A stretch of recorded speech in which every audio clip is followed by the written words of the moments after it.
오늘 우리가 이제 12제자에 대한 마지막 이야기를 좀 해보려고 합니다. 오늘 끝나고 나서 식사를 좀 맛있게 할 예정입니다.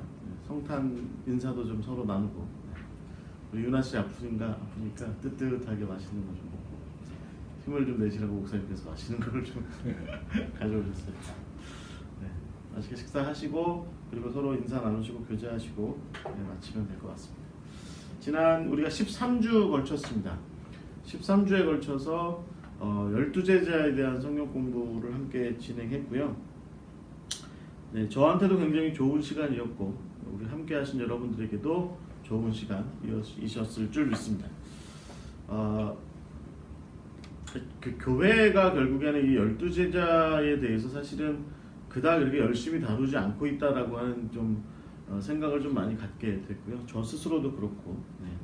그래서 뭐 실질적으로 역사적인 맥락에서 볼 때 이 양반들이 어떻게 살았고 어떻게 사역했는지에 대한 이야기를 이렇게 기록으로 잘 남아있지 않은 경우가 너무 많이 있어서 그래서 그럴 수도 있겠다라고 생각을 하지만, 그럼에도 불구하고 이제 제 표현에 이 12제자를 좀 돌파해보고 보니 그래도 이름 한 줄 남긴 경우라 할지라도 나름대로 그래도 좀 우리가 좀 생각해보고 고민해볼 수 있는 그런 의미를 따져볼 수 있는 그런 시간이었다라는 그런 생각을 가져봅니다. 그래서 여러분 어떠셨는지 모르겠는데 일단 이제 식사하면서 함께 이야기를 좀 나누도록 하겠습니다.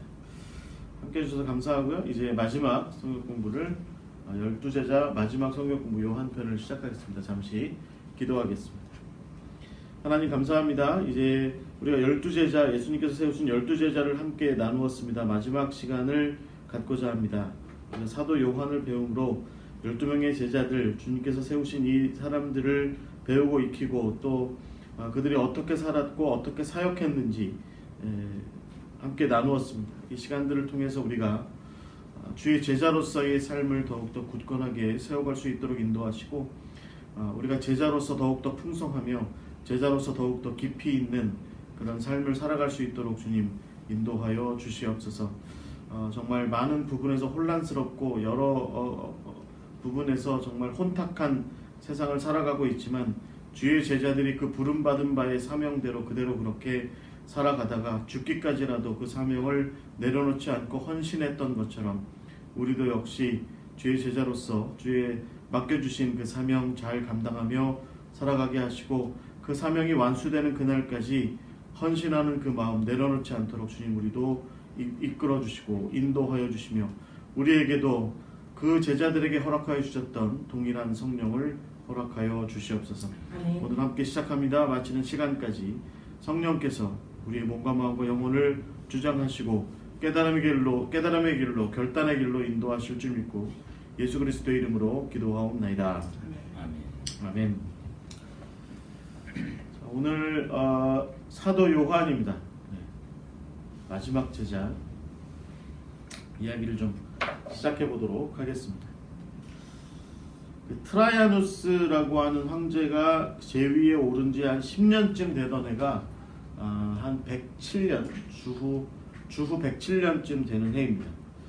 그때 이 양반이 이제 동방을, 트라이아누스나 그 다음에 이어지는 하드리아누스나 다들 이 사람들이 다 이제 동방의 문제를 좀 관심을 많이 가졌어요. 왜냐하면 페르시아의 대를 이었던 이제 그 파르티아라고 하는 나라가 있는데 굉장히 강성했거든요. 그리고 그 아르메니아라고 하는 나라도 굉장히 강성했고, 그래서 이 메소포타미아 지역을 어떻게든지 좀 정리를 좀 해놓을 필요가 있다라는 생각을 좀 늘 가지고 있었기 때문에 이 트라이아누스가 굉장히 이제 이 동방에 관심을 많이 가지고 있었고요. 그래서 이 시점에서 한 그 주후 107년쯤에 동방으로 왔다가 안디옥, 우리 수리아의 안디옥이라고 하죠. 보통 성경에 나오는 거기 방문을 합니다. 그리고 나서 이제 이 전 황제였던 도미티안 때부터 이제 그리스도인들에 대한 박해가 사실은 로마 사회에서 본격적으로 이제 이렇게 시작이 되는데요. 이 트라이안 황제도 이제 기독교인들의 폐해에 대한 이야기를 듣게 됩니다. 그래서 그럼 기독교인들을 다 잡아서 신문하고 기독교인이 밝혀지면 처형해라, 이제 이렇게 다 명령을 합니다. 그래서 특히 이제 안디옥에 살던 기독교인들이 굉장히 이제 두려움에 떨게 되죠. 그때 베드로에게서 말하자면 훈련 받았고 또 이제 이 안디옥 교회의 수장의 자리를 넘겨받은 이그나티우스라는 분이 있었는데, 이분이 이제 상황이 그렇게 돌아가니까 본인이 나서 가지고 내가 그리스도인이다라고 이렇게 황제 앞에 이야기를 합니다. 그 시점에 이제 뭐 제가 좀 복잡한 얘기는 좀 덜 하겠지만, 그 플리니라고 하는 사람이 이 기독교인들을 어떻게 처리해야 되는지에 대한 이 문제를 좀 황제가 좀 정리해 달라고 했을 때, 황제가 이제 특히 트라이아누스 황제가 뭐라고 얘기하냐면, 기독교인이 밝혀진 케이스에 대해서는 반드시 처형해라 라고 이렇게 명령을 내려놓은 상태입니다. 그러니까 기독교인이 밝혀진 상태라는 게 뭐예요? 그러니까 이제 검증 절차를 좀 하는 거죠. 무고죄도 다스렸어요. 그러니까 나중에 봤더니 이게 기독교인이 아니었는데 괜히 무고한 경우면 무고한 사람도 처형하게 돼 있습니다. 그러니까 함부로 하지는 않았는데 이제 기독교인이다라고 하는 것이 밝혀지면 이제 법이니까 이제 처형하게 돼 있었습니다. 근데 이그나티우스 같은 경우는 어때요? 지금 이제 트라이아누스 황제 앞에 가가지고 나 예수 믿는 사람이야 라고 이렇게 얘기를 한 거죠. 그러니까 트라이아누스 황제가 네가 내 앞에서, 내가 로마 황제인데 내 앞에서 그렇게 이야기를 한 이상 나는 너를 좌시할 수 없겠다 그래가지고 휘하에 이제 군사들을 시켜가지고 이 사람을 우선 재판 처리를 좀 해야 되니까 로마로 압송해라 이렇게 얘기해서 이 이그나티우스가 그 유명한 로마로의 여행을 합니다. 그러면서 이제 여러 교회에 편지들도 보내고 뭐 나를 위해서 탄원하지 마라 뭐 이제 이런 얘기도 해요. 이제 그 유명한 얘기죠. 나를 위해서 탄원하지 마라. 가는 길 내내 이 로마 군인들이 10명이 이그나티우스를 데리고 갔대요. 근데 너무 이그나티우스를 많이 괴롭혔대요. 너무 많이 괴롭혀가지고 이그나티우스가 너무너무 이 군인들 때문에 힘들어가지고 이 표범 같은 놈들, 뭐 이제 이렇게 맹수 같은 놈들 이렇게 표현하면서 차라리 내가 지금 이렇게 고통당하지 차라리 지금 순교하는 게 낫겠다 할 정도로 너무너무 힘들었대요. 굉장히 힘들게 이제 로마에 도착한 거죠. 도착해서 이미 와 있던 트라이아누스 황제 앞에 다시 섭니다. 그래가지고 이제 트라이아누스 황제가 네가 기독교인이다라고 하는 것에 대해서 너 어떻게 스스로 생각하냐 그랬더니 이번에는 이그나티우스가 뭐라고 그러냐면, 내가 기독교인이다라고 하는 것만 밝히자고 하는 게 아니라 나는 오히려 당신을 전도하겠습니다. 황제 당신을 전도하겠습니다. 라고 이렇게 이야기합니다. 트라이아누스가 화가 나가지고 막 이제 고문을 해요. 엄청나게 고문을 합니다. 막 숯불 위에 막 걷게 하고 막 이 옆구리 같은 데다가 이렇게 살집을 이렇게 그 고문이 나와요. 이렇게 옆구리를 이렇게 살을 이렇게 뺀 다음에 거기를 못으로 이렇게 막 뚫고 막 이런 고문을 막 해요. 너무 고통스러웠죠. 그런데 이그나티우스가 기세가 이제 수그러들진 않는 거예요. 그래가지고 이 트라이아누스 황제가 마지막에 이제 3일을 굶게 한 다음에 그 다음에 사자들한테 던져라. 콜로세움에서 이제 사자들한테 던지고 이 로마 시민들한테 그것을 다 구경하게 해라. 이렇게 얘기하는데 마지막에 이제 사자 2마리가 이그나티우스한테 다가옵니다. 그때 이그나티우스가 뭐라고 얘기하냐면, 내 살과 내 피로 내가 안수받게 해라. 어서 와라. 어서 와서 맹수들아 나를 뜯어먹어라. 나를 뜯어먹어라. 이렇게 얘기하면서 내 살과 내 피가 나를 안수받게 해라. 라고 이렇게 외치면서 순교합니다.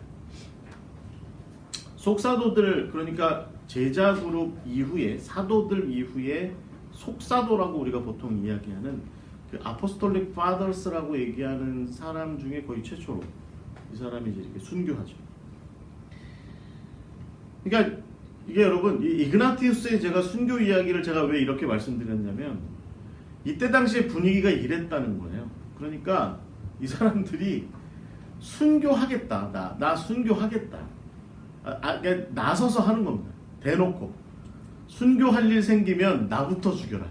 이게 바로 이게 1세기에서 2세기로 넘어가는 그리고 이제 뭐 거의 초기에 기독교인들의 굉장히 아주 훌륭한, 멋진, 그리고 또 아주 숭고한 그런 모습이었습니다. 자, 이제 이게 생각하면서, 이거 보면서 그 성결교단의 그 문중경 전사님이라고 있거든요. 이 양반이 그 1950년 9월 달에 증도라는 섬에 있다가 목포 그 정치보위부로 끌려가요. 정치보위부로 끌려갔다가 갔더니 이미 목포가 이제 난리가 난 거예요. 그러니까 공산군들은, 정규군들은 다 도망갔고 뭐 없는 거예요. 그래가지고 이제 얘네들이 아니라 문중경 전사님과 거기 이판희 장로라고 있는데 그분들을 끌고 간 이 말하자면 좌익들이 아무것도 없으니까 정치보위부라고 거기 목포에 데려갔더니 텅 비어 있는 거예요. 그래가지고 이제 무서워가지고 이 두 분을 남겨놓고 도망갑니다. 그래가지고 이 두 분이 이제 어줍잖게 거기서 풀려나게 돼요. 근데 거기서 우리 한국교회 굉장히 유명한 그 부흥사 이성봉 목사 거기서 만나요. 두 분이. 그래서 이제 두 분이 만나요. 이성봉 목사님 때문에 문중경 전사님이 신학교를 다녔거든요. 만나니까 이성봉 목사님이 지금 섬은 위험하니까, 증도 같은 섬들은 위험하니까 지금 들어가지 말고 나중에 수복이 되면, 제대로 다 수복이 되면 그때 들어가라 그랬는데, 이 이판일 장로님하고 문중경 전사님 두 분이 뭐라고 얘기하냐면, 우리가 양들을 두고서 여기서 편하게 있을 수 없습니다. 그래가지고 그냥 풀려난 그날, 그리고 이성봉 목사님이 만난 그날 배를 편을 구해가지고 바로 거기서 다시 배 타고 들어가요. 그래가지고 문중경 전사님이 증도에 먼저 내리고 그 배가 다시 이어져서 임자도로 가는데, 임자도에 가게 됐을 때 이제 거기서 이제 이판일 장로님이 내려서, 이판일 장로님 내는 거기 48명의 임자도 성결교회 분들하고 수요 예배를 그날 드렸고, 문중경 전사님은 도착하자 자기 시댁이 있거든요. 거기 등선이라고 하는 곳에 시댁이 있는데, 시댁에 가가지고 이제 목포가 해방됐다, 목포가 이제 수복됐다 라고 이런 얘기를 하고, 그리고 나서 거기 머물러 있었으면 괜찮은데 거기서 후증도라고 하는, 지금 이제 증도 면사무소가 있는 자기 이제 교회, 증동리교회가 있는 거기로 가요. 그래가지고 성도들을 이렇게 다 이렇게 돌아보기 시작한 거예요. 그러니까 아직 이제 좌익들이 남아 있었던 증도에서 문중경이 돌아왔다라는 얘기를 듣고서 놔둘 수 없다. 그래가지고 그 밤에 체포를 해요. 그래가지고 그 밤에 이제 그 앞에 솔등이라고 하는 곳에 데려가서 거기서 이제 뭐 총으로 죽였다는데, 제가 이제 조사를 실제로 했었거든요. 근데 직접 조사해 보니까 총소리 들었다는 섬 사람들은 없고 죽창으로 죽인 것 같아요. 죽창으로 찔러서 죽인 것 같습니다. 근데 그날 동일한 밤, 그날 밤에 임자도에서도 48명의 이판일 장로님과 이판성 장로 그 일가가, 그 다음에 그 임자진리교회 그 성도들 48명이 다 또 역시 죽창으로 순교한 그날 밤. 그러니까 저는 이게 순교의 행진이라고 하는 모습이 있다. 우리 한국 교회에도 이게 이제 1950년 9월 말에도 문중경 전사님과 이판일 장로님 이 두 분에게서 우리가 어떤 일종의 순교의 행진 같은 것을 좀 볼 수 있다, 이런 생각을 하는 거죠. 이게 이그나티우스가 이제 그런 모습을 보였는데, 이게 1세기 후반과 2세기로 넘어가는 와중에 교회의 모습들이었다는 겁니다.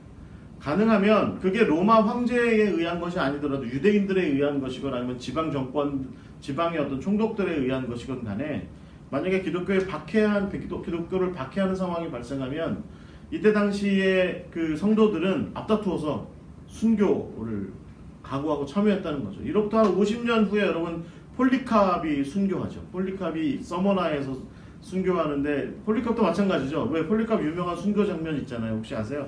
그 양반 집에서 이렇게 기다렸대요. 자기 잡으러 오는 사람을. 그래서 이제 그 사람들이, 이 군사들이 이제 집 안으로 들이닥치니까 어서 오시라고, 그리고 여기서 지금 저기 밥을 좀 차려놨으니까 밥을 좀 드시라고. 다 밥을 좀 드시라고. 그래서 그 사람들이 다 밥을 먹고 그 다음에 폴리캅을 잡아갔대요. 그러니까 이게 순교에 대한 어떤 그 열정이 있었던 거죠. 내가 예수님 따라서 또 제자들을 따라서 내가 죽음의 길에 내가 마땅히 그렇게 갈 때 하늘나라에서 내가 더 큰 상급을 받을 수 있다라는 그런 마음들을 이제 가지고 있었던 것이죠. 그럼 이게 이제 초대교회 분위기였죠. 스데반이 순교한 이후에 우리가 지금 12제자를 함께 공부하는데 지금껏 배웠던 11명의 제자 다 어떻게 됐어요? 다 순교했습니다. 제가 말씀드렸죠? 이 사람들의 그림, 특히 뭐 가톨릭에서 다 많이 그린 그림이지만 이 양반들의 제자들을 그린 그림의 옆에 무기가 있으면 다 그거 뭐라고요? 다 그 사람들이 그걸로 그렇게 순교한 거다.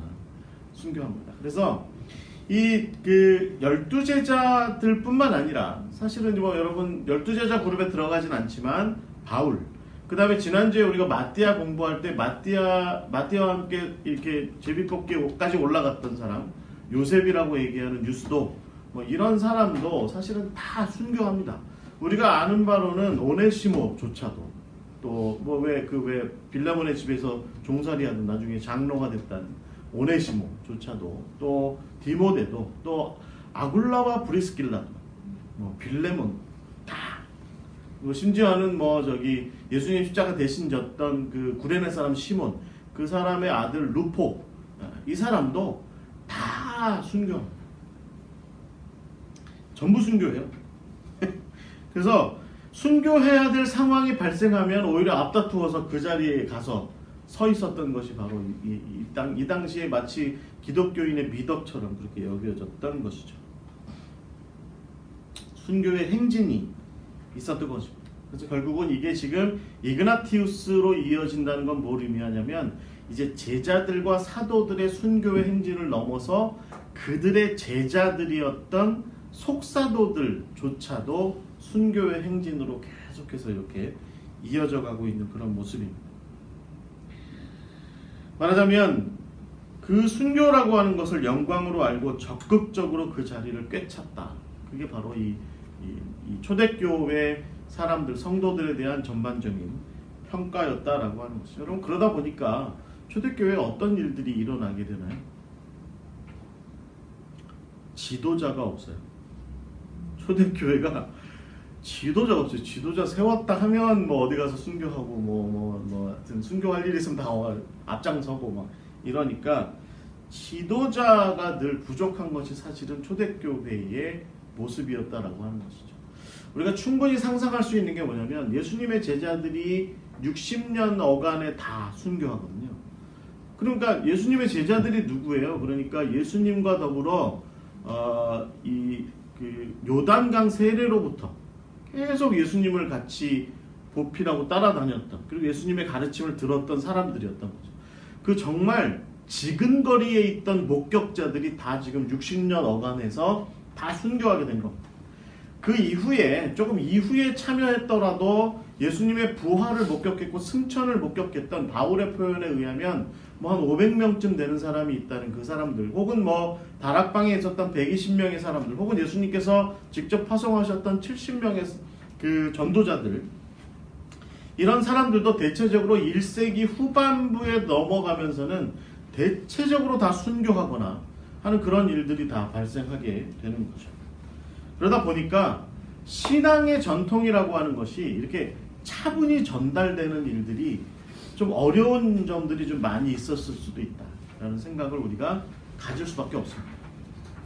순교는 좋은데 뭐 평가적으로 볼 때 뭐 순교가 좋다는 의미보다 지금 화면에 보시는 것처럼 제가 이제 여러분 제가 12명 제자하면서 가장 바돌로메 이후에 가장 잔인하게 순교당했다 싶을 정도의 사람이 이 시몬, 톱으로 이렇게 몸이 절반 잘려서 죽었다는 시몬의 모습처럼 저렇게 죽는 게 사실은 뭐 저렇게 순교한다는 게 뭐 얼마나 고통스럽겠어요. 그런데 어찌됐든 그것조차도 그게 영광이라고 알고 그 길로 담대하게 들어서는 예수님의 제자들과 사도들의 모습이 있는데, 덕분에 문제가 분명하게 있는데 그게 뭐냐면 예수님에 대한, 하나님의 나라에 대한 그 신앙 전승이 잘 이렇게 제대로 이루어지지 않고 있다라고 하는 것이죠.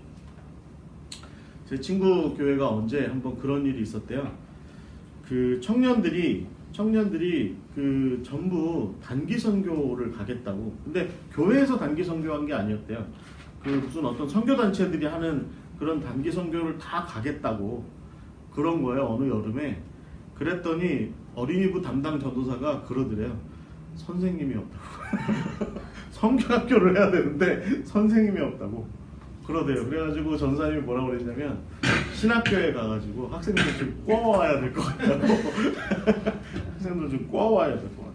그런데요, 선생님만 성경학교 선생님만 없었던 게 아니라 그 여름 내내 성가대도 반토막이었고, 성가대도 반토막이었고, 뭐 청년의 모임은 거의 뭐 할 수 없을 지경이었고. 왜냐면 그 가는 사람들이 다 성가대고 교사고 청년이었겠지. 싹 나간 거예요. 싹 여름에 이처럼, 거의 한 2달 정도를 싹 나가버리니까 그런 일들이 있었다는 거죠. 여러분 어떻게 생각하세요? 그러니까 우리가 사실은 누군가는 순교와 정말 영광스러운 십자가를 향하여서 그렇게 행진하는 그런 일들도 있어야 되겠지만, 사실은 누군가는 교회와 다음 세대를 위해서 좀 자리를 지켜야 할 필요도 있다라는 생각을 갖게 하는 대목입니다. 저는 사도 요한의 가치는 여기에 있다, 이런 생각을 좀 가져봅니다. 그리고 사도 요한은 양들을 이끌 지도자가 부족하던 시절에 예수님의 삶과 예수님의 사역을 목격했던 귀중한 증언자이고, 또 그런 사람으로서 특별히 에베소와 소아시아 지역에서 신실한 지도자로, 사도로 그렇게 끝까지 있었던 사람이 바로 사도 요한이었다라고 하는 것이죠. 사실 뭐 이 사람 나중에 제가 말씀드리겠지만 이 사도 요한조차도 사실은 순교의 행진에 안 뛰어들었던 건 아니에요. 순교 행진을 뛰어듭니다. 뛰어드는데 근데 살아남아서 결국에는 그는 마지막 우리가 이제 소위 말하자면 이제 자연사 하는 그날까지 그의 양떼들을 위해서, 그의 양들을 위해서 수고했던, 헌신했던 사람이 바로 이 사도 요한이었다, 이렇게 볼 수 있을 것 같습니다. 여러분 만일에 우리가 이제 함께 이런 이야기를 나누면서 하나님께서 장수하게 하시거든, 한 100살쯤까지 이렇게 살게 하시거든, 나더러 뭘 지키라고 하시는 거구나. 지키라고 하시는 거구나. 좀 그런 생각을 좀 가져보시는 것도 좋을 것 같아요. 제가 이제 모셨던 목사님께서 지금 이제 내후년이면 80이세요. 80이신데 가끔 여기 오시거든요. 그러면 요 4층 계단이잖아요. 4층 계단을 저보다 빨리 올라가세요. 막 이렇게 올라가세요. 저는 뒤쫓아 올라가요. 그래서 항상 목사님께 아니 이렇게 아직도 그렇게 정정하시냐고 그랬더니 정정하니까 여전히 하나님께서 여러 가지 일들을 시키신다, 이렇게 말씀하시면서 요즘에 저희 목사님께서 하시는 일이 뭐냐면 다문화 교회, 특히 저기 중국 조선족 교회 가셔가지고 주일 아침 설교는 그냥 한 달에 한 번인가만 하시고요. 나머지 때는 항상 그 교회 가셔서 뭐 하시냐면 주보 나눠주고 그다음에 이렇게 신발 정리하고 이런 거 하세요. 그래서 아니 원로 목사님 왜 그런 거 하세요? 그랬더니 나는 목사로 40년 50년 가까이 살아가지고 평생 이런 걸 해본 적이 없는데 요즘 이런 거 하니까 좋더라 그러시면서 그거 하세요. 그거 하시는데 기력 다할 때까지 총기를 잃었다 싶을 때까지는 이거 내가 계속 하고 싶다, 이제 이런 말씀하세요. 그럼 하나님께서 만일에 여러분에게 요한처럼 장수의 은혜를 허락하시면 뭔가 나더러 어디를 지금 지키라고 하는 거구나. 남들 다 도망간 자리, 아니면 남들 다 떠나간 자리, 그런 자리 혹시 나더러 좀 지키라고 하시는 건 아닌가 라는 생각을 좀 가져보시면 오늘 우리가 함께 은혜를 좀 나눌 수 있을 것 같습니다. 저는 그래서 요한에 대해서 이야기하기를 자리를 지킨 사람이라고 이렇게 이야기를 좀 할 수 있을 것 같아요. 우리가 이제 요한 그러면 지난번 우리가 이제 큰 야고보를 배울 때 함께 나누었습니다. 그래서 이 야고보와 형제고 아버지는 세베대였죠. 제가 말씀드렸죠. 이 세베대가 성경의 표현대로 하자면 사람을 좀 부릴 수 있을 정도로 규모 있는 사업을 좀 했던 사람이었다. 그래서 제가 이거 좀 자세히 봐야 된다라고 말씀드렸던 게 뭐예요? 요한과 형제가 그물과 배와 아비를 내버려 두고 예수님을 쫓았다, 이렇게 얘기했을 때 그게 벌인 건지 좀 생각해 봐야 된다고 그랬죠. 왜냐하면 나중에 이 세베대의 부인, 그러니까 세베대의 아들들의 어머니 살로메가 말하자면 그 마태복음 15장 41절이나 마가복음 15장 41절이나 마태복음 27장에 나오는 얘기처럼 예수님을 이게 뒤에서 후방에서 이렇게 지원했던 지원 부대가 있었어요. 말하자면 우리로 치면 이제 권사님들 같은 그런 분들이 계셨는데 거기에 한 사람이 바로 이제 살로메였다는 거죠. 네. 그런데 이제 그런 어머니가 항상 예수님 뒤를 그림자처럼 이렇게 다른 이제 마리아들과 더불어 그림자처럼 따라다니는데 이 세베대의 아들들은 어땠다고요? 네. 예수님께서 보아너게 우레의 아들들 승질 급하고 지멋대로 우리 한글로 제가 굳이 표현하자면 천둥벌거숭이 같은 천둥벌거숭이 같은 그런 모습이 바로 이 야고보와 이제 동생 요한에게 있었다라고 하는 것이죠.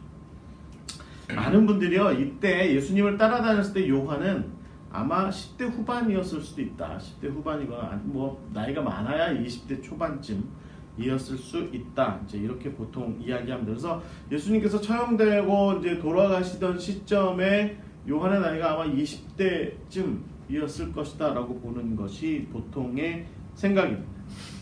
그 어머니도 뭐 여러분 잘 아시는 것처럼 여러분 마가복음 10장에 나오는 이야기처럼 그 왜 살로메가 이제 제 표현에 치맛바람을 일으켰죠. 그러니까 예수님께서 혹시 영광의 자리에 앉으시면 우리 두 아들을 좀 생각하셔서 한 놈은 그 좌청룡, 한 놈은 우베코로 좀 세워 주시옵소서. 이제 이렇게 얘기하니까 예수님 뭐라고 말씀하세요? 당신이 지금 내가 지금 어느 길을 어떤 잔을 마시려고 하는지 지금 어떤 길을 가려고 하는지 잘 모르는 것 같은데 라고 하고 예수님 가르치죠. 예수님께서 가르치시죠.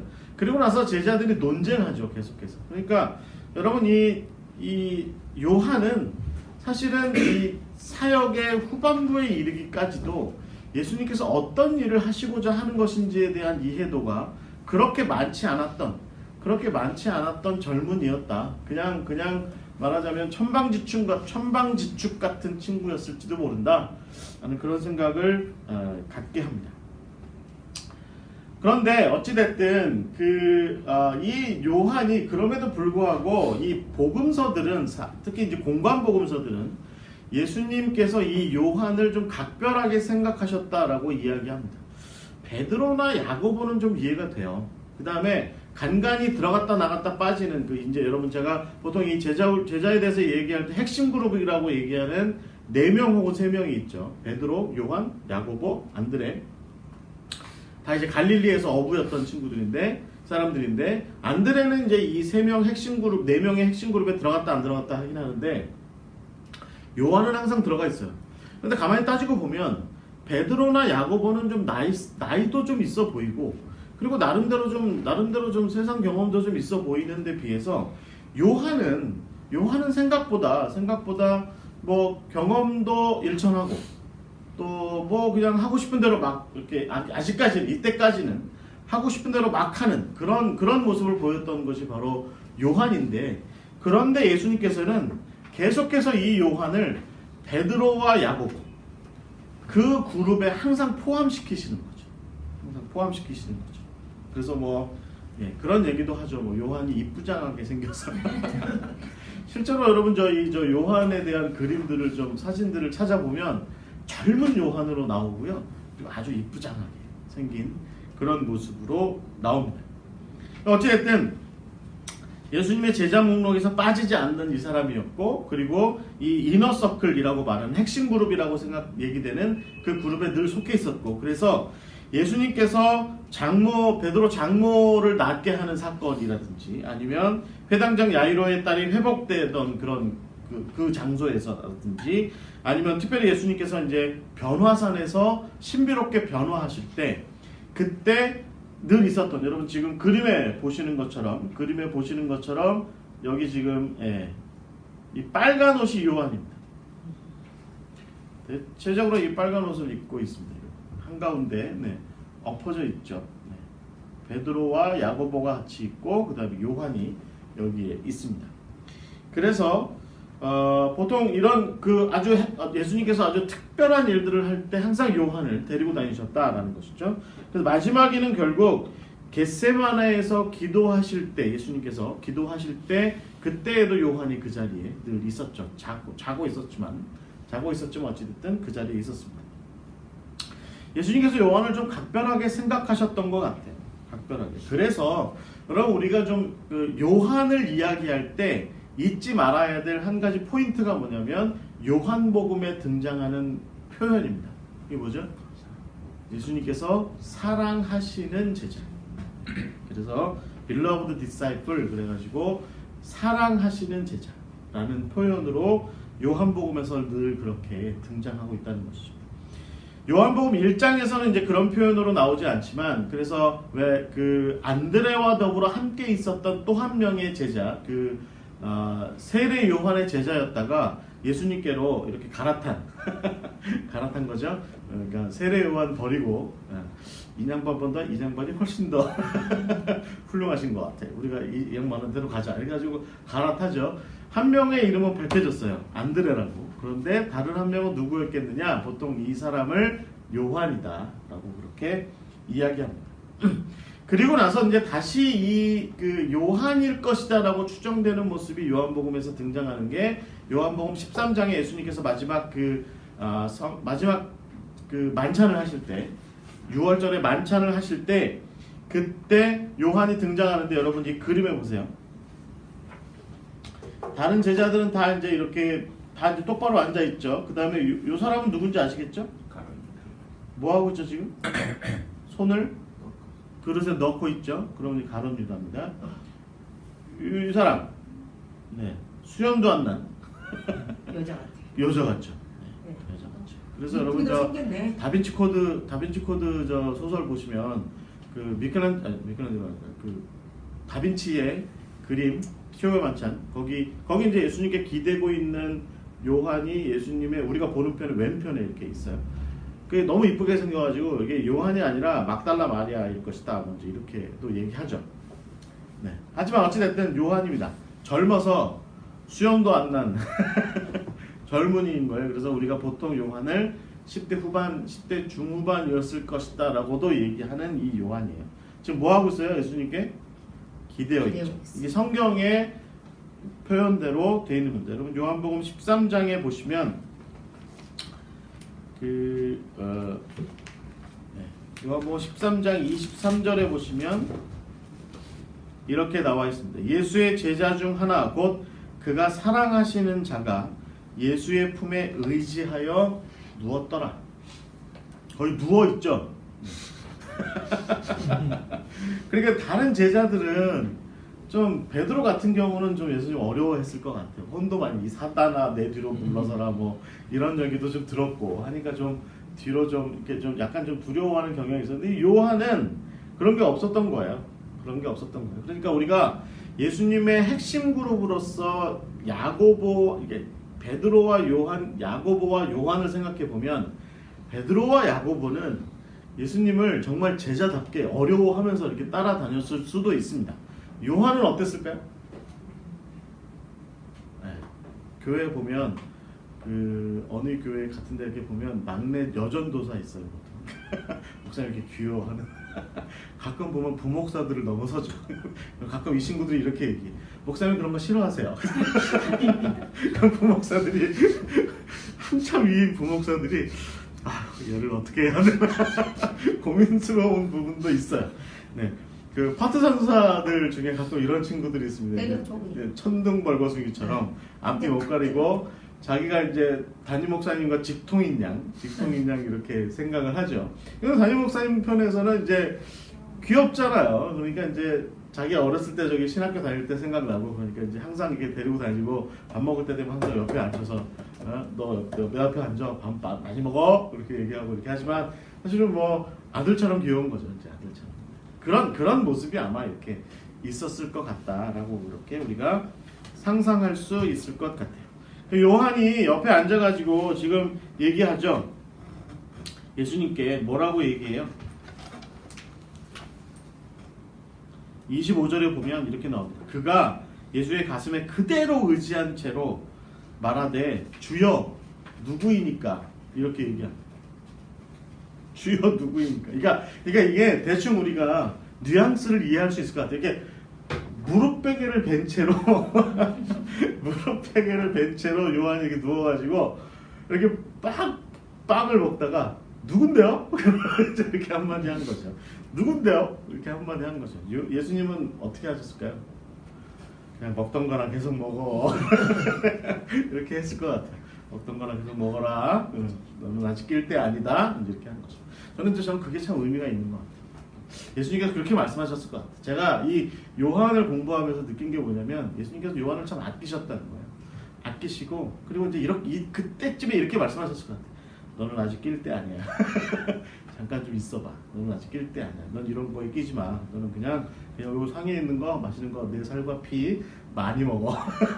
많이 먹고 잘 자라야 된다라고 이렇게 얘기한 거죠.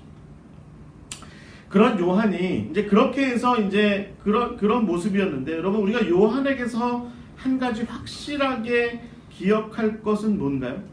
바로 그가 예수님께서 십자가에 달려 돌아가실 때 다른 마리아들과 혹은 살로메와 더불어서 예수님 십자가 아래 있었다는 거죠. 있었다는 겁니다. 아마도 제 생각에 그러니까 조금 많이 어리지 않았나 싶어요. 어린 친구가 아니었나 싶어요. 그러니까 다른 좀 나이 든 제자들은 이게 잡힐 수도 있어요. 베드로처럼 잡혀서 옆에 십자가 하나 더 세울 판이에요. 지금 그날 밤에 그 예수님께서 고문당하시고 처형당하시던 그날의 그 공포스러움으로 치면 이 제자들이 그 옆에 있지 못하거든요. 근데 요한은 거기 있었어요. 심지어는 여러분 마가도 어떻게 했어요? 마가도 입던 옷 훌렁 다 겉옷을 벗어버리고 맨몸으로 도망갔다고 하잖아요. 그런데 요한은 아마 여기 있을 수 있었던 어떤 이유가 있지 않을까, 좀 많이 어리지 않았나 하는 생각을 가져봅니다. 어찌됐든 우리는 그가 그렇게 예수님의 십자가 처형되시던 그날 거기 그 자리에 있었고 예수님께로부터 이야기를 하나 듣습니다. 여러분 요한복음 19장에 보시면 26절과 27절에 이렇게 되어 있습니다. 예수께서 자기의 어머니와 사랑하시는 제자가 곁에 서 있는 것을 보시고 자기 어머니에게 말씀하시되 보소서, 여자여 보소서 아들이니이다 하시고 또 그 제자에게 이르시되 보라 내 어머니라 하신데 그때부터 그 제자가 자기 집에 모셨다라고 되어 있습니다. 그러니까 요한이 이제 예수님의 어머니 마리아를 모시게 되었다라고 하는 것이죠. 흥미롭죠. 그러니까 마리아에게는 예수님의 그 형제들이, 그러니까 예수님의 형제들이 또 있죠. 야고보. 특히 여러분 야고보 같은 경우는 나중에 초대교회에 굉장히 중요한 어떤 수장 같은 역할을 나중에 하게 되죠. 그죠? 그런데 시므온이라는 동생도 있었고 예수님의 여동생들도 있었고 그런데 이 어머니가 다 관두고 이 요한의 집에 가서 요한의 봉양을 받았다라고 하는 것이 굉장히 의미가 있습니다. 옛날에 그 하영조 목사님 살아계실 때 제가 한번 그 세미나를 들었었는데 그분이 그런 얘기 하시더라고요. 자기 교회 장로님 한 분이 어느 날 자기를 찾아와가지고 의사신데 병원을 하시는데 오셔가지고 그러더래요. 저 이제 병원 일 이런 거 다 세상 일 할 만큼 했으니까 이제 주의 일을 하겠다고. 그래가지고 그러시냐고 어떤 거 하실 거냐고 그랬더니 이제 선교 현장으로 가서 의료 선교를 좀 하겠다고 그렇게 얘기를 하시더래요. 그래서 그러면 저와 교회가 정말 장로님 정말 지원하겠습니다. 이렇게 얘기를 했더니 장로님이 그러시더래요. 다른 건 다 필요 없고요. 저희 어머니나 좀 맡아주세요. 그래가지고 하영정 목사님 정말로 그 장로님 어머니 돌아가시는 날까지 모시고 살았대요. 그러니까 흥미롭죠. 그러니까 여러분 이 예수님께서 당신의 어머니를 요한한테 맡겼다라고 하는 것의 의미를 여기서 제가 이제 또 좀 더 진중하게 다루진 않겠지만 이 의미가 있는 것 같아요. 어떤 의미일까? 한번 좀 생각을 해봐야 될 것 같습니다. 그리고 나서 우리가 요한에 대해서 좀 이제 짚어보고 넘어갈 부분은 뭐냐면 예수님께서 부활하시던 날 흥미롭습니다. 제가 아주 어렸을 때 그 성경학교 때 전도사님이 설교할 때 뭐라고 얘기하셨냐면 예수님이 부활하셔서 이제 마리아가 갔더니 이게 비어 있잖아요. 무덤에. 그래서 이제 제자들한테 알렸더니 사랑하는 제자와 베드로가 확인하러 쫓아가요. 그랬더니 전 아직도 그 그림이 기억나. 베드로는 뚱뚱했다는 거예요. 그래가지고 걸음이 늦었다는 거예요. 못 뛰어왔는데 요한은 젊고 날씬했대요. 그래가지고 휑하니 예수님의 무덤 앞에 갔대. 근데 요한은 어리고 아직 경험이 없어서 무덤 안에 들어가기를 꺼려했다는 거예요. 무서워서. 그래서 나이 든 베드로가 이제 올 때까지 기다렸다는 거예요. 그래서 베드로가 아직도 기억이 나요. 헉헉헉 대면서 와가지고 왜 무슨 일이야 그랬더니 요한이 아니 무덤이 문이 열려 있어요. 그래서 베드로가 이제 무덤 안에 들어가 봤더니 이제 무덤의 주인이 안 계시더라 라고 하는 그 이야기가 요한복음에 우리가 또 한 번 이렇게 확인할 수 있는 그런 부분입니다. 그리고 나서 요한의 이야기는 어떻게 이어집니까? 사도행전으로 이어집니다. 적어도 8장 정도까지 요한이 나와요. 이제 제자 목록에 다시 이제 요한이 이름이 나오고요. 그리고 나서 우리가 잘 알고 있는 건 뭐냐면 사도행전 3장에 나오는 성전 미문 앞에 앉아있던 안진뱅이를 고치는 그 사건입니다. 근데 여러분 지금 그림에서도 보시는 것처럼 베드로는 좀 나이 지긋한 아저씨로 나오지만 그 옆에 요한은 어때요? 젊은이로 나오죠. 어찌됐든 그런데 베드로를 수발하듯이 요한이 따라다니고 있는 모습을 우리가 볼 수 있는 거죠. 마치 예수님 옆에 늘 이렇게 있었던 것처럼 예수님께서 베드로를 이제 말하자면 수장처럼 이렇게 세웠던 시점에 아마 요한은 내가 살 길은 내가 살 길은 새로운 우두머리 베드로 옆에 있는 거다 라고 생각했던 모양이죠. 그래서 베드로 옆에 가서 늘 이렇게 있습니다.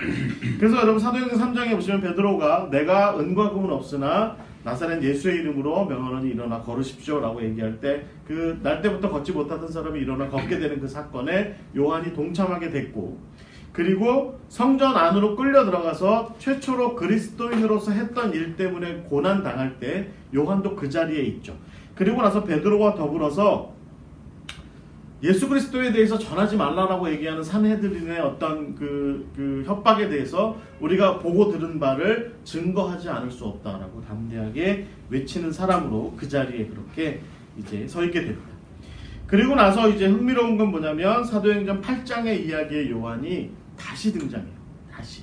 어떻게 등장하냐면 제자 중에 집사 중에 빌립이 이제 사도의 권한을 가지고 어디로 가죠?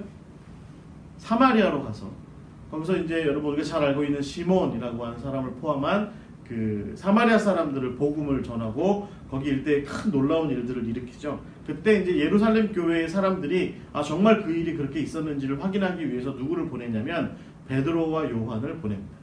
요한은 이번에도 또 내가 살 길은 베드로 옆에야 그러고 생각하고 베드로 옆에 서서 베드로를 따라갑니다. 그래서 베드로와 더불어서 사마리아가 더욱 크게 부흥하는 일, 그런 일들을 이제 일으키게 됩니다. 그리고 나서 여러분 그 스데반이 죽고 그리고 천하에 이제 말하자면 그 다 이제 제자들이 흩어지게 되는 그런 일들의 상황 정황 속에서 베드로의 이름은 나오고 그게 등장하지만 요한조차도 이제 그 이름이 사라지게 돼요.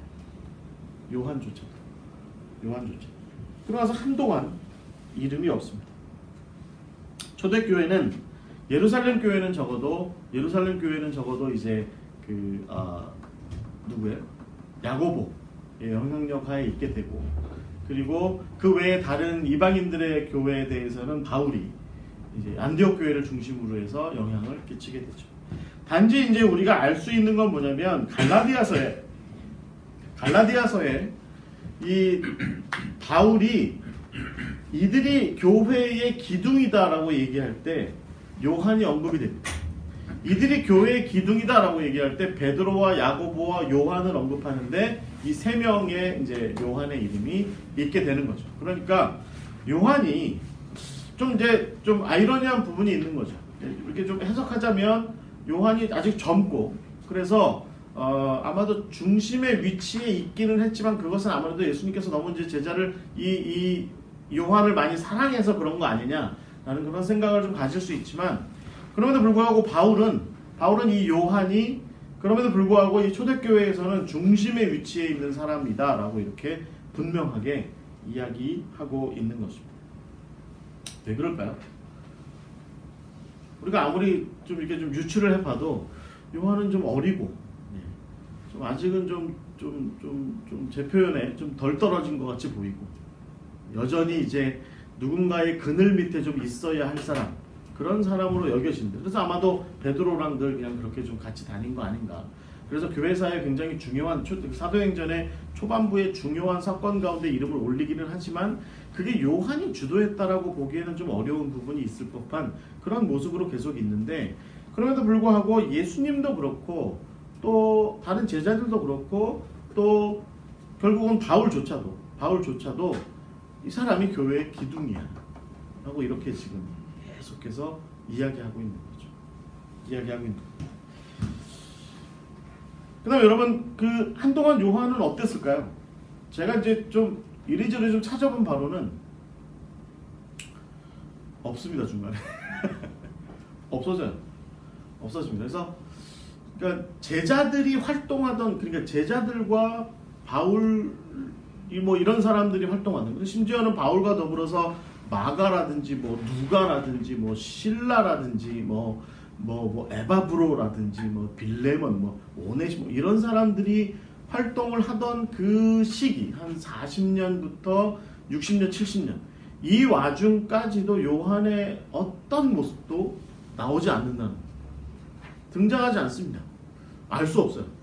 그래서 누군가는 요한이 아마 이 유다 지방에 예수님의 어머니 마리아를 모시고 계속 있었을 것이다 라고 얘기하기도 하고, 아니면 일찌감치 요한이 예수님의 어머니 마리아를 모시고 에베소로 넘어갔다 라고 얘기하는 두 가지의 견해가 있습니다. 근데 중요한 것은 핑계인지 어쩐지 모르겠는데, 다른 자기 동료들은 전부 지금 막 4지로 나가고 5지로 나가고 말이죠. 여러분, 지난주에 우리가 마띠아는 어디까지 갔대요?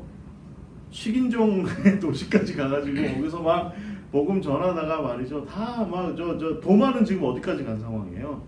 저기 인도 첸나이까지 가가지고 복음을 전하고 거기서 순교하고 있는 그런 와중에, 요한은 지금 예수님의 어머니를 화면에 보시는 것처럼 예수님의 어머니를 모시고 조용히 있는 거죠.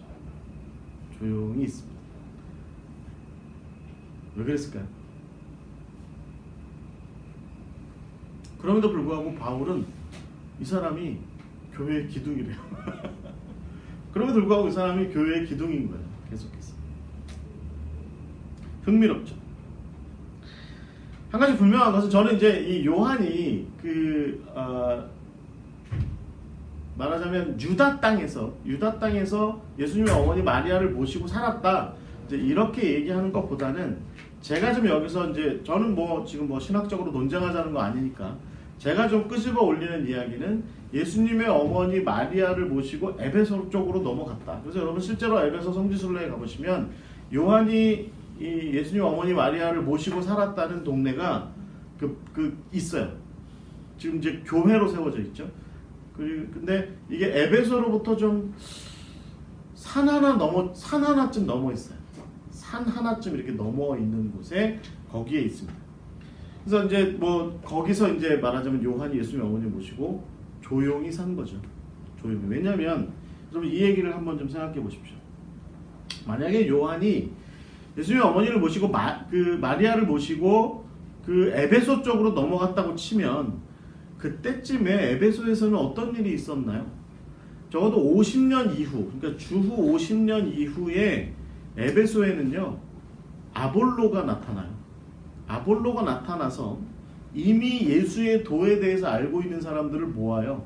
그리고 세례는 얘기해요. 세례 요한의 세례를 얘기하는데 그 이상까지 발전을 하지 못하는 상황. 그러니까 뭔가 좀 이제 교회라고 하는 것을, 예수를 믿는 교회라고 하는 것을 시작하려고 하는데 이게 좀 잘 안 되고 있는 상황이 있는 그 시점입니다. 그때 고린도에 갔다가 아굴라와 브리스길라가 에베소에 와요. 그래서 아볼로를 만납니다. 그래서 아볼로에게 예수 그리스도에 대한 도리를, 자기들이 바울에게서 들었던 그것을 가르칩니다.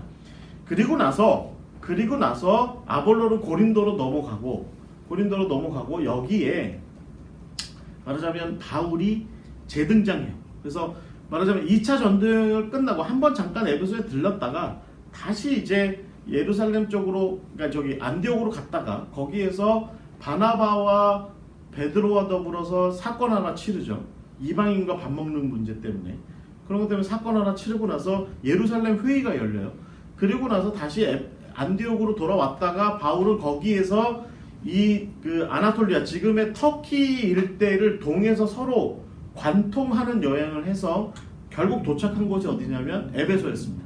그래서 에베소에 도착해가지고 거기에서 말하자면 이제 강론을 시작한 거죠.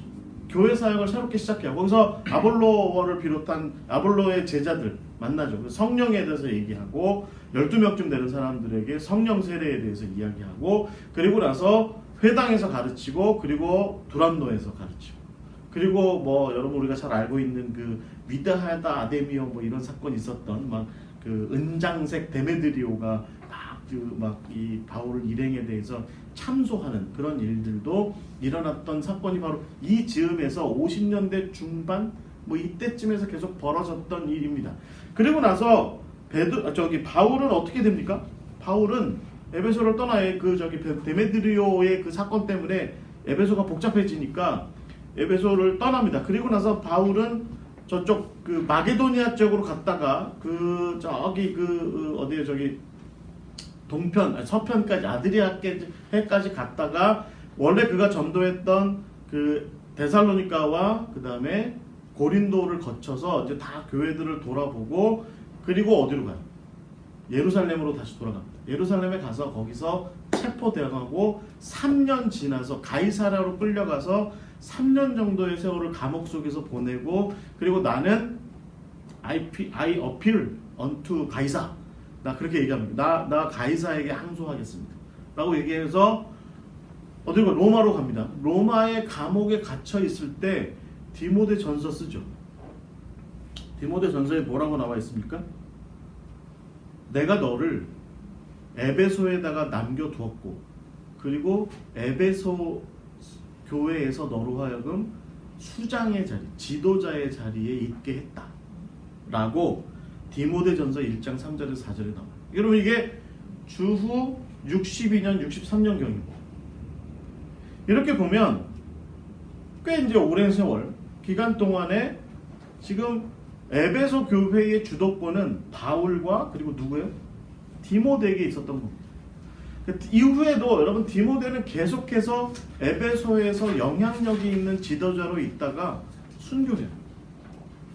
정확한 순교의 날짜는 잘 알려지지 않았지만 아마 70년에서 80년 사이에 순교하는 걸로 나와 있습니다. 거기에서. 근데 그 옆에 산 하나 너머에 생각해보세요. 여러분 산 하나 너머에 예수님의 어머니 마리아를 모시고 살던 요한이 있었던 거죠.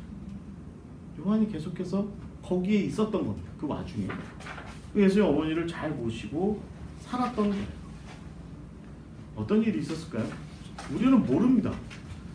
뭐 이거에 대해서 요한의 행전 약간 가현설적인 그런 문서이긴 하지만 요한의 행전도 있거든요. 제가 요한의 행전을 쭉 읽어봤는데 거기도 이 당시 얘기는 없어요. 그러니까 40년, 50년, 60년, 70년, 80년 요 와중의 이야기는 없어요. 요한이 뭘 했는지 얘기가 나오지 않아요. 한 가지 우리가 그래서 결국 우리가 추측할 수 있는 건 뭘까요? 그러면 초대교회가 적어도 에베소 교회 정도 되는 곳이 요한이 어떤 사람이에요? 예수님의 최후의 만찬 때 예수님의 품에 이렇게 기대고 있었던 그런 사람이잖아요. 그런 사람이고 말이죠. 예수님 십자가 앞에 서서 예수님 마지막 돌아가시는 장면을 기억했고 그리고 무엇보다 예수님의 어머니 마리아를 자기 집에 모셔서 봉양했던 사람이잖아요. 웬만하면요 여러분 이 12제자가 돌아다니면 당시 초대교회는 뭐 이렇게 막 무슨 아이돌 모은 것처럼 열광은 안 했더라도 그래도 굉장히 정중하게 모시고 말이죠. 예수님과 그래도 밥 한 끼라도 했던 사람들 아니야. 아니 요즘 같아도 그러지 않을까요? 만약에 우리 교회에 이분이 예수님과 3년을 같이 다니셨던 분이세요. 그러면 집회 한번 열지 않을까? 그렇죠. 서로 열라고 난리는. 그렇죠. 한 40일 집회 뭐 이렇게 요즘 다니엘 기도회 하듯이 그런 거 열죠. 뭐 난리가 났거든요. 그런데 산 하나 너머에 요한이 그렇게 살고 있었다면 에베소 교회가 요한을 그대로 뒀을까요? 요한은 아무리 나는 아직 때가 아니어서 나는 아직 때가 아니어서 나는 좀 더 칩거하겠습니다. 이렇게 했다 손 치더라도 교류를 계속해서 했을 가능성은 있다는 거죠. 교류를. 물론 여러분 이제 이쯤에서 우리가 좀 생각해야 되는 것이 이제 여러분 신약신학자 중에 이제 레이몬드 브라운 같은 사람이 얘기하는 게 있습니다. 그 요한 공동체에 대한 이야기를 합니다. 여러분 이 요한 공동체가 나누었던 그 컨텐츠 글로서 요한복음과 요한 서신서들이나 요한 계시록이나 이런 것들의 내용을 볼 때 이게 다른 공관복음서들과 상당히 이제 결을 달리하죠. 우리 목사님 잘 아시겠지만 결을 달리하죠. 그래서 특히 이제 예를 들면 가장 대표적인 게 뭐예요? 예수님께서 성전 정화하신 사건은 공관복음서에서는 어디 나와요? 이제 예루살렘 최종적으로 입성하시고 있는 사건인데 여기는 언제 나와요? 사역 시작하실 때쯤에 가나에서 포도주 이렇게 바꾸시는 사건이 일으키고 나서 바로 예루살렘 올라가가지고 성전 한번 뒤집어 엎으시고 다시 내려오시고 예수님 요한복음에 의하면 예수님은 성전을 예루살렘과 성전을 3번쯤 뒤집어 엎으셨어요. 그렇죠? 3번 올라가셨으니까. 이게 다른 공관복음서에는 나오지 않는 얘기들인 거죠. 그래서 이게 뭔가 좀 독특하기 때문에 이거를 좀 자기들끼리 다루었던 그런 공동체가 따로 있었겠다라는 생각을 갖고 이게 아마 그 베드로와 요한이 사마리아를 전도했을 때 그때 거기서 형성된 공동체가 아니겠느냐. 그리고 이 공동체가 본격적으로 세상에 드러나기 시작한 것은 아마도 예루살렘 멸망 이후일 것이다 라고 하는 것에 대한 어떤 학문적인 접근들은 다 있습니다. 근데 한 가지 우리가 집중할 것은 뭐냐면 요한 공동체가 다루는 요한복음이나 요한계시록이나 이런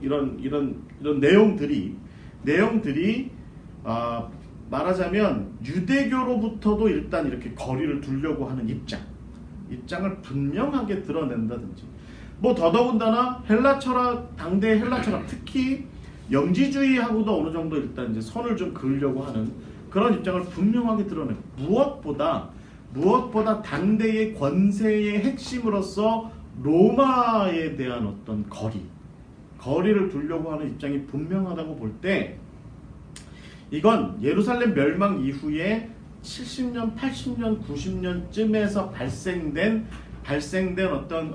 어떤 새로운 형태의 어떤 모습이다. 이렇게 보통 얘기하는 거죠. 여러분 이걸 이렇게 이제 요한 공동체에 대한 신학적 논의를 좀 끄집어서 우리가 생각을 해보면 어떤 상상을 좀 할 수 있을까요? 저는 이런 상상을 좀 해봅니다. 60년, 70년을 넘어가면서 예수님의 제자들과 사도들이 제가 아까 말씀드린 대로 그 세대가 아주 그냥 열정적으로 순교의 여정으로 이어나가던 와중에 심지어는 예루살렘에서 야고보도 말이죠. 이렇게 62년, 63년경에 이제 로마와 유대교가 서로 대립하는 와중에 야고보도 죽죠. 예수님 동생 정의로운 야고보조차도 순교하고 마는 그런 정황 속에서 이제 더 이상 1세대 예수님과 더불어 함께 그 갈릴리의 들판을 어슬렁어슬렁 그렇게 다녔고 말이죠. 오병이어의 기적을 보았던 병자들을 고치는 예수님을 보았던 십자가에 처형당하는 예수님을 보았던 세대들이 다 그렇게 사라져가는 와중에 요한이 재등장하기 시작한 거죠. 요한이 등장하기 시작한 겁니다.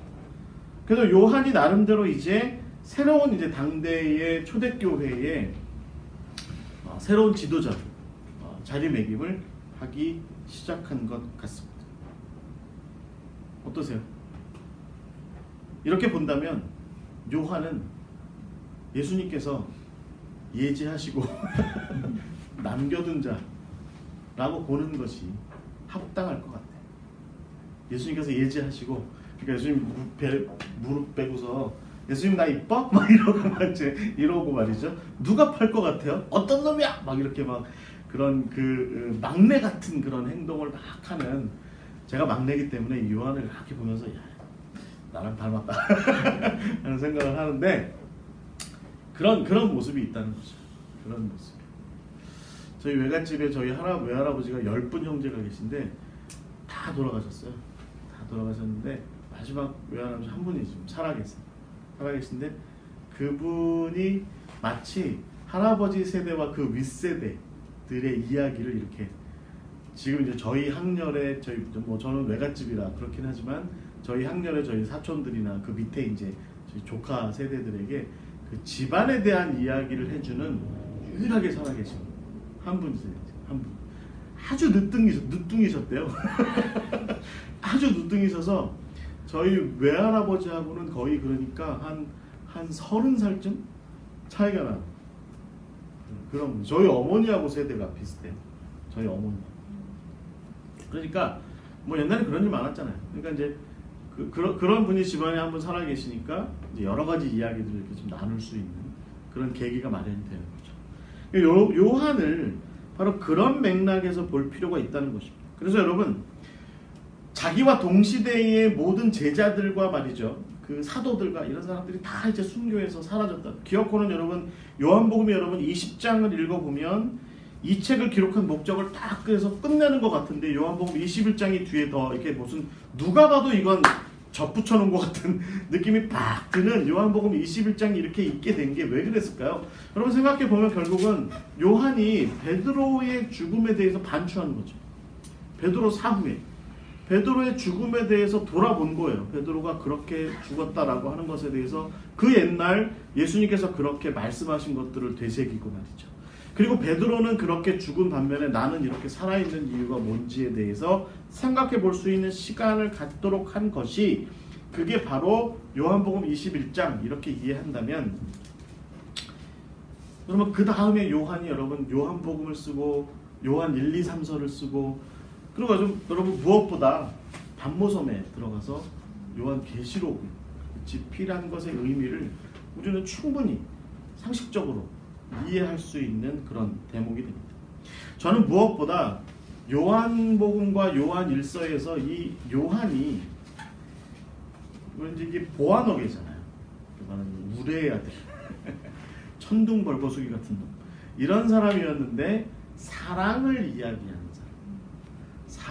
이야기하는 사람으로 변화되었다라고 하는 것에 대해서 굉장히 우리가 관심을 가져야 되는 그런 대목인 것 같습니다. 나이 들어서 이제 예수님의 어머니 마리아도 이제 가시고 생각해 보니까 예수님에게서 우리가 생각해야 할 것은 사랑이더라 라고 하는 것을 생각했던 그 사람이 바로 요한이었던 것이죠.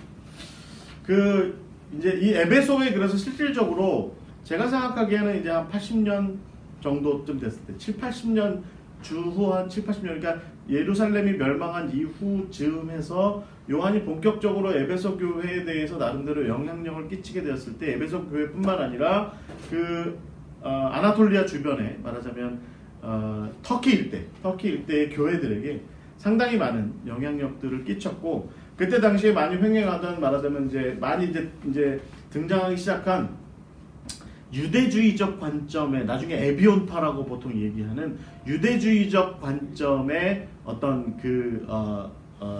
이단 혹은 뭐 너무 영지주의적으로 빠져가는 이단들이라든지 이런 것들이 등장하는 맥락에서 거짓 교사들에 대한 문제를 우리가 요한 서신들이 얘기하는 걸 잘 기억하죠. 그래서 너희들이 이 와중에 진리 대신 예수님을 복음을 잘 따라가야 되는데 그걸 따라가는 방법의 핵심이 뭐예요? 여러분 요한 1서가 뭘 얘기해요? 사랑을 얘기하는 거죠. 하나님과의 더불어 사랑의 관계 그리고 그 사랑을 입어 누군가를 그 십자가의 사랑으로 사랑하는 것 그것이 무엇보다 중요하다라고 그렇게 가르친 그가 바로 이 요한이다라는 것입니다.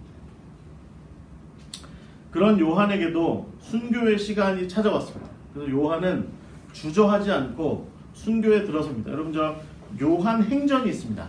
요한 행전에 보면 어떤 이야기가 나오냐면 도미티안 황제가 이제 이제 에베소 쪽에 와요. 그래가지고 군사들을 보내가지고 이 에베소에 그렇게 유명하다는 요한을 좀 잡아와라 명령합니다. 그래서 군사들이 에베소 주변을 돌아다니면서 요한을 찾아다녀요. 그런데 이제 그 어느 문 앞에 웬 초라하게 생긴 노인네가 하나 이렇게 앉아 있더래요. 그래서 가지고 당신 혹시 요한 아냐고 물어봤더니 왜 찾아? 그래 물었더래요. 그래가지고 아니 우리가 요한을 좀 잡아다가 황제한테 데려가야 된다고 그랬더니 이렇게 쳐다보더니 내가 요한이야 이렇게 얘기해요. 내가 요한이야. 너무 남루하게 보여가지고 너무 초라하게 보여서 이게 정말 유명한 그 유명하다는 요한이야? 라고 생각할 만큼 볼품없게 앉아 있었대요. 근데 그러니까 이제 생각해 보면 자기를 잡으러 온 사람들이니까 뭐 대충 그렇게 좀 자기를 말하자면 이렇게 좀 속여가지고 도망칠 수도 있었을 텐데 요한은 어떻게 하냐면 내가 요한이야. 그래서 요한을 황제 앞에 데려갑니다. 황제가 이제 몇 가지 신문을 하고서 요한을 어떻게 하냐면 끓는 기름가마에다가 넣어요. 여러분 지금 그림에 보시는 것처럼 요한을 끓는 기름가마 이게 목욕탕용 무슨 목욕물 데워놓은 게 아니고요. 밑에 이제 장작이 이렇게 타고 있고요. 이게 기름 안에 들어가 있는 요한의 모습이에요. 그런데 살아나와요. 근데 어떤 얘기냐면 요한이 로마까지 끌려갔다. 이제 보통 그렇게 얘기하는데 살아나와요. 요한행전에는 로마까지 끌려갔다고 나옵니다. 거기서 이제 장작불 위에 끓고 있는 기름가마 그 위에 사람을 산채로 요한을 넣었는데 살아나와요. 그래가지고 명령을 내리기를 그러면 광산으로 보내서 광산에서 죽을 때까지 노역하게 해라. 그래서 보낸 곳이 어디냐면 반모섬입니다. 반모섬은 여러분 그 보통 우리가 요한이 반모섬에 있는 그림을 보면 이렇게 뭐 이렇게 굉장히 불모의 섬처럼은 보이지만 거기 어디 편안하게 앉아가지고 이렇게 성경 기록하고 있는 요한의 모습이 있는데 실제로는 그렇지 않았을 거다.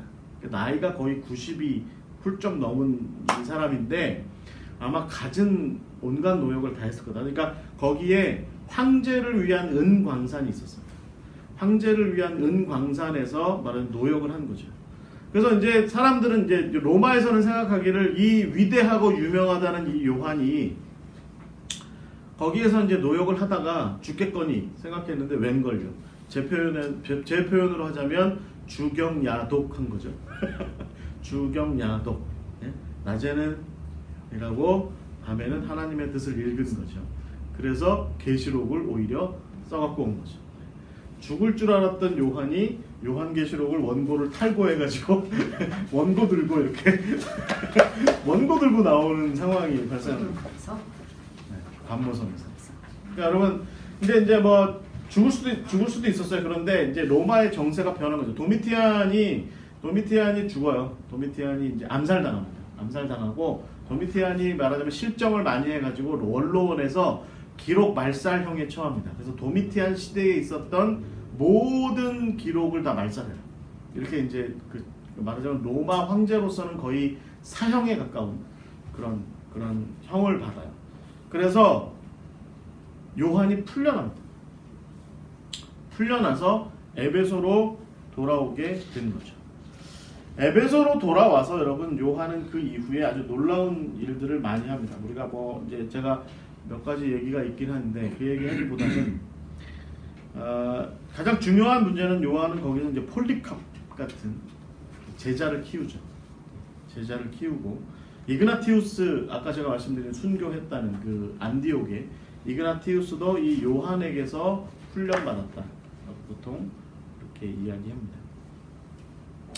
그렇게 해서 요한은 여기에서 자연사하는 그날까지 말하자면 우리가 알고 있는 안에 사도들의 시대에서 속사도의 시대로 넘어가는 그 시점에 다리 역할을 했던 사람이 바로 이 요한이다. 요한이다 이렇게 볼 수 있게 되는 것이죠. 다른 자기 동료 제자들이 전부 순교자의 반열에 올랐잖아요. 그 얘기를 안 들었을까요? 다 들었겠죠. 다 들었을 때 요한의 마음이 어땠을까요? 그러니까 요한이 나중에 도미티안이 자기를 체포하라고 했을 때 그래 그럼 나도 내 때가 왔나 보다. 내 때야 라고 생각하고 내가 요한이야 라고 얘기하고 체포돼서 로마까지 압송이 돼서 끓는 기름가마 안에 아멘을 외치면서 할렐루야를 외치면서 끓는 기름가마 안에 들어갔는데 무슨 코팅을 했는지 몸이 튀겨지지도 않고 잘 나온 거죠. 그래서 나와서 그분이 신기해. 그죠. 그리고 나서 반모섬에 가면 죽겠거니 그러면 내가 반모섬 가서 죽자라고 생각하고 섬으로 가서 죽겠다고 생각했더니 웬걸요 거기서 하나님께서 계시를 내려줍니다. 야 너 아직 때가 아니야 지금. 넌 순교할 때가 아니야 지금. 너는 지금 마지막 때에 일어날 일들을 성경의 마지막 책을 정리해서 이 앞으로 시대의 성도들을 위해서 좀 그 얘기를 좀 들려줘야 돼. 그래서 여러분이 요한계시록은 그냥 어떤 우리가 알고 있는 어떤 묵시록 그런 책들처럼 그런 얘기를 한 게 아니라 뭐예요? 7개 교회를 위해서 그 아시아에 있는 소아시아 지역에 있는 7개 교회, 충분히 요한의 전통을 따르고 있었을 법한 그 교회들에게 편지를 보내는 그 일을 하게 되는 것입니다. 요한 어떠세요? 여러분들은 만약에 우리더러 너는 끝끝내 그 자리를 지켜, 그 자리를 지켜 라고 하면 어떨까요? 아멘 해야죠. 아멘. 순교하는 마음. 저는요 솔직히 말씀드리면 못 해먹겠다고 몇 번 얘기했을 것 같아요. 차라리 순교하는 게 낫지. 차라리 순교하는 게 낫지. 이게 뭐냐고. 궁시렁 대기도 많이 했을 것 같다 라는 생각을 저는 사실은 갖습니다. 우리 훌륭하신 강 목사님은 아멘 하고 순교하신 이게 바로 내 순교의 자리야 라고 생각하고 하실지 모르겠지만 저는 안 그랬을 것 같다는 생각을 정말 많이 해요. 오히려 더 마음 불편하고 오히려 더 힘든 자리가 아니었을까 하는 생각을 갖게 됩니다. 여러분 자 이제 이런 말씀 들어서 좀 경망스럽다고 생각하실지 모르겠지만 80 먹고 90 다 되신 어르신들 앉아서 대화해 보세요. 그럼 그분들 말씀하시는 거 앞으로 한 100년은 더 사셔야죠. 그러면 딱이 맞습니다. 70대에게 물으면 아멘 그럴지 모르겠지만 90대쯤 되신 분한테 앞으로 한 100년 더 사셔야죠. 그러면 뭐라고 그래요? 이놈아 네가 인생을 몰라서 그래. 가는 게 나아. 이렇게 말씀하시는 거예요. 저희 외할아버지가 그러셨거든요. 가는 게 나아. 이렇게 말씀하시는 것 같아요. 생각해보세요. 저희 외할아버지도 그러셨어요. 양로원을 지으시고 그리고 또 양로원 지으시고 교회를 지으시고 또 교회를 지으시고 두 번째 지으실 때는 귀찮다 이런 생각도 들어가셨다. 그리고 양로원에 대해서는 화도 내시고 버르장머리 없는 것들 다 자기보다 당신보다 어린 70대 80대지만 다 당신보다 어린 것들이잖아요. 그러니까 버르장머리 없는 것들 다시는 그 양로원 발걸음을 안 하셨다 하더라고요. 그러니까 그 인생이란 게 그런 거죠. 90대쯤 되면 얘기가 다릅니다. 얘기가 다를 것 같아요. 요한이 지금 90대가 됐는데 그 와중에 이제 내가 순교할 수 있나 보다라고 생각했는데 순교가 안 되는 거예요. 근데 90대가 넘었는데 그 와중에 또 하나님께서 예수님께서 계시를 들려주시고 말이죠. 계시를 환상을 보여주시고 그걸 또 적어 기록하라고 하니 내가 도대체 뭘 얼마나 더 해야 됩니까? 라는 그런 생각을 가질 법했던 그 요한입니다. 근데 그 요한이 끝끝내 그렇게 살아남았고 그리고 결국은 1세기와 2세기를 잇는 혹은 사도들의 시대와 이후 오늘날 우리 시대까지 이어지는 교회의 시대를 여는 그런 중요한 역할을 했던 사람이 바로 요한이다. 여러분 저는 좀 집중하자면 그렇습니다. 사도 요한은 다른 제자들이 사역하던 주후 30년대부터 60년대까지의 시간 혹은 70년대까지도 바라볼 수 있을 것 같아요. 그 시간까지의 시간을 사실상 침묵합니다. 베드로를 비롯한 자기의 동료들 모두가 다 그렇게 열심히 사역하는 그 와중에 그는 침묵합니다. 이렇게 요한처럼 침묵했던 사람이 있었죠. 예를 들면 우리가 잘 아는 큰 야고보 이런 사람도 침묵합니다. 왜 침묵해요? 42년에 죽었어요. 그 사람 사실은. 스데반도 침묵합니다. 왜 죽어요? 야고보다도 훨씬 더 일찍 어쩌면 아마 한 30에서 35년 사이에 스데반은 죽었습니다. 그러니까 침묵하는 거죠. 다른 제자들도 다 침묵하는 시점이 있었습니다. 그렇지만 그것은 그들이 사역할 만큼 하다가 순교했기 때문에 그렇습니다. 그런데 요한은 그렇지 않은 거죠. 주후 30년 예수님께서 승천하신 이후에 30년 이후에 적어도 50년 넘게 요한은 살아있으면서도 아무 말을 하지 않은 사람으로 남아있습니다. 그냥 그가 했다고 우리가 확실하게 알 수 있는 건 뭐냐면 예수님의 어머니 마리아를 아마도 저희 생각에 조석으로 아침 저녁으로 봉양을 했을 것이다 라는 생각을 갖는 것이죠. 그런데 거기에 바로 하나님의 숨겨진 뜻이 있었다라고 우리가 이렇게 봐야 될 것 같아요. 그러니까 그는 다른 제자들과 사도들이 그렇게 다 순교의 행진을 마무리해갈 즈음에 새로운 세대를 위해서 그리고 그레코 로마 사회에서 교회가 새롭게 이제 존속해야 되는 상황에서 어떤 모습으로 교회가 존속해야 하는지에 대한 새로운 가능성을 연 사람이 바로 이 요한이다라는 것입니다. 그의 나이가 80세 혹은 90세가 다 되어가던 주후 90년대에 들어서 요한은 에베소 교회를 중심으로 한 그 일대의 성도들에게 전혀 새로운 형태의 예수 그리스도에 대한 신학적인 성찰의 길을 열어주었고요. 그리고 예수 그리스도를 따라 살아가는, 특히 그분의 그 사랑의 모습을 가지고 이 시대를 살아가야 한다라고 하는 것에 대한 그 길을 열어주었고, 무엇보다 그 시대에 이제 범람하기 시작하는 이단들에 대하여서 우리가 어떻게 대처해야 한다라고 하는 것에 대한 중요한 가르침을 남겼고, 그렇게 해서 그는 속사도의 시대를 연 사람이라고 이렇게 우리는 평가해야 될 것 같아요. 요한은 결국 진정 다음 세대를 위해서 남은 자라는 것입니다. 저는 좀 정리를 이렇게 좀 해볼 수 있을 것 같아요. 첫 번째는 하나님께서는요, 선교의 새로운 세기를 위해서 혹은 새로운 시대를 위해서 당신의 사람들을 좀 숨겨두신다라는 것이죠. 바로 요한을 우리가 바로 그런 사람으로 이해할 수 있을 것 같습니다. 예수님의 제자들 누구 하나, 우리가 이제껏 11명의 제자들을 다루면서 여러분 어떤 생각하시세요? 이 11명의 제자들이 누구 하나 사명으로 부르심받은 그 땅끝의 자리에 서는 것을 외면하거나 불순종하거나 하지 않습니다. 그들은 담대하게 거기까지 갑니다. 그리고 거기에서 십자가에 달려 죽고 어떤 형태로든 순교하는 그 모든 상황에서 그들은 자기를 순교의 자리에서 내려서지 않도록 해달라고 그렇게 외칠 줄 알았던 그런 사람들이 바로 이제까지 우리가 다뤘던 11명의 사람들이었는데, 요한만큼은 하나님께서 그것을 허락하지 않으셨다라고 하는 것이죠. 요한만큼. 왜 예수님께서, 한번 우리 이쯤에서 한번 생각을 해봐야 될 것 같아요. 왜 예수님께서 그 젊디 젊은 보아너게, 제 표현에 그 호랑말 것 같은 말하자면 버르장머리 없는 엄마 치맛바람이나 타는 그런 친구, 천둥벌거숭이 같은 이 젊은 아이, 이 친구를 그렇게 예수님께서는 당신의 그 모든 아주 사역의 내밀한 비밀스러운 부분에까지도 다 그렇게 그걸 다 그렇게 보여주시고 함께 하시고 동행하시고 하셨을까요? 그리고 마지막 예수님께서 죽으시는 그 모습을 목격하는 그것까지, 그 자리까지 요한이 서 있도록 하셨을까요? 왜?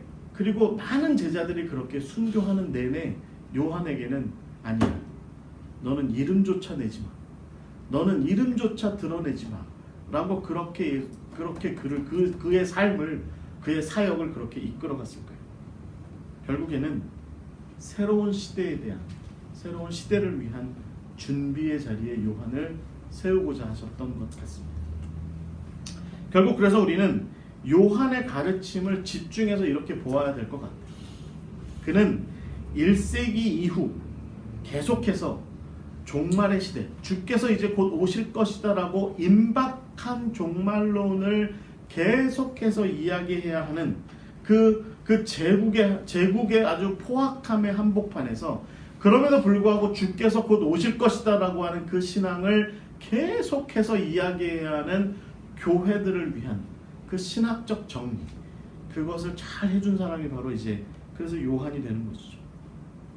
여러분 어떻게 보세요? 저는요, 가끔 이런 생각합니다. 적어도 그 신약 27권에서 이렇게 크게 대략으로 볼 때 결국 우리가 바울의 서신서들이 먼저 기록이 된 거죠, 다 대부분이. 그리고 복음서들이 나중에 그 다음에 기록이 됐고, 그리고 요한의 서신서들이 뒤를 따라요. 이렇게 보면 결국에는 하나님께서는 하나님께서는 바울을 통해서 유대뿐만 아니라 이방의 세계까지도 다 아우를 수 있는 모두에게 호혜평등한 복음을 이야기하기에 합당한 바울의 사역을 먼저 세우시고, 그리고 나서 그들이 보편적으로 다 들을 만한 것으로서의 예수 그리스도의 복음을 신앙 고백의 기준으로 삼을 수 있도록 정리하게 한 이후에 이제 새로운 시대를 열어가는 지표와 기준으로서, 새로운 어떤 사역적 기준으로서 요한의 컨텐츠를 그 다음에 이어서 계속해서 이렇게 만들어 가신 것이 아닌가라는 생각을 갖게 합니다. 여러분, 요한이 특히 요한계시록을 쓸 때, 집필할 때 그 7교회, 당대의 7교회, 그러니까 이전에, 그러니까 AD 70년 이전에 혹은 70년을 어간해서 이 유대적 정황과 맞물려 있던 교회가 맞닥뜨렸던 그런 상황하고는 이제 완전히 전혀 새로운 형태의 아주 교회가 독자적으로 어떤 유대적 배경을 근간으로 삼을 수도 없고 어떤 그들에게 기댈 수도 없는, 유대교에 기댈 수도 없는 그런 상황으로 치달아가는 와중에 바로 이제 정말 교회가 독자적이어야 할 때 요한의 이야기들이 초대교회 그 교회 사람들에게 들려졌다라고 하는 것이 우리가 관심 있게 지켜봐야 될 부분인 것 같아요. 정리하겠습니다. 하나님께서는 늘 남겨진 사람들이 있게 하세요. 남겨진 사람. 그러니까 여기 함께 저와 함께 이렇게 성경 공부를 함께하는 저와 여러분들 사이에서도 누군가는 앞장서 달려가는 사람이 있다면 누군가는 뒤서서 정리하는 사람이 있다는 거죠. 하나님의 사역에도 다 이렇게 앞뒤가 맞는 부분이 분명하게 있고요. 그런 부분에서 요한은 바로 그런 위치, 뒤서는 사람. 베드로에 비하면, 또 바울에 비하면 뒤서는 사람, 그런 사람일 수 있다는 것이죠. 그 모든 지도자들이 죽음을 향해서 영광스러운 행진을 하는 그 중에 누군가는 그렇게 해서 남겨진 사람들, 그렇게 지도자가 떠나고 지도자가 없어지고 지도자가 자리를 비고 나서 그 남겨진 상황을 감당해야 될 보듬을 사람들이 누군가가 있어야 한다라는 것입니다. 우리는 어떻게 보면 자신을 소진하더라도 영광스러운 자리를 추구하는 영웅주의의 시대를 아마 살았을지도 모르겠습니다. 그런 면에서 요한은 다른 영웅적 순교의 행진을 했던 사람들에 비해서 훨씬 덜 다루어졌을지 모르겠어요. 그런데 우리는 요한도 역시 중요한 사람이었다라고 이야기할 수 있을 것 같아요. 공동체를 위해서 자기를 희생하는 그 대의 명분을 중심으로 하는 삶은 여전히 존중되어야 하지만, 그러나 그럼에도 불구하고 우리는 그 열렬한 행진의 이면에 남아서 지도자를 잃은 채 상심한 이들을 위해서 헌신하는 그 명분도 가치 있는 일이다라는 것을 우리는 알아야 될 것 같습니다. 그럼 어떻게 생각하십니까? 누구나 다 순교를 위해서 극단적인 자리에 나아갈 수는 없습니다. 누구나 다 목회자로 부름받은 그 사역의 자리로 나아갈 수는 없습니다. 누구나 다 선교를 위해서 길을 떠날 수 없습니다. 누구나 다 그 영광의 십자가를 위한 행진에 설 수는 없습니다. 누군가는 남아서 다음을 이야기해야 하고, 누군가는 남아서 여전히 이어질 공동체의 비전을 수립하고 그 다음 세대를 가르치고 양육하는 일을 해야 합니다.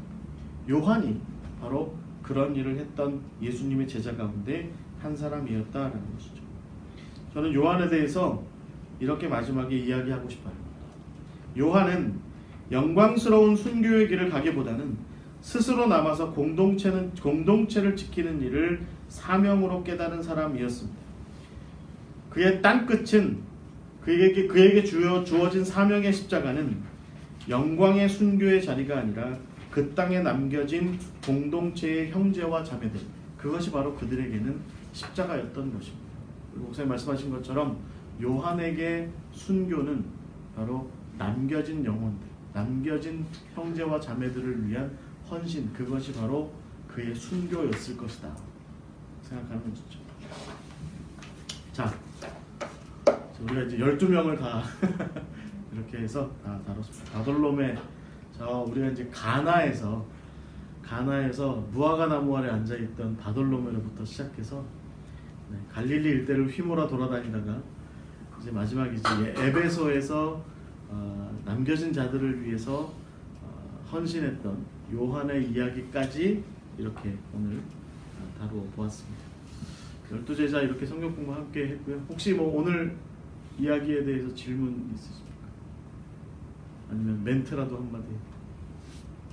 목사님 혹시 멘트 한마디. 마지막까지 최선을 다한 것을 서로를 위해 감사합니다. 감사합니다. 박수를 잠깐 좀 이따가 박수 치시고 가지고 함께 해주셔서 감사하고 이제 우리가 13주 동안 이렇게 진행했고요. 13명의 제자 요한까지 그렇게 다루었습니다. 예고하기는 2월 달에 들면 자 이상철 목사님 말씀하신 것처럼 13번째 이야기를 하려고 합니다. 그 가룟 유다 다룰 이야기가 조금 이제 좀 비참해 보이고 좀 그러겠지만 우리가 이제 가룟 유다를 어떻게 봐야 하는지에 대해서 이야기를 마지막으로 한 번 더 하고 그리고 예수님께서 이 땅 가운데 오신 길에 대한 이야기를 아마 3파트 정도를 얘기를 할 것 같아요.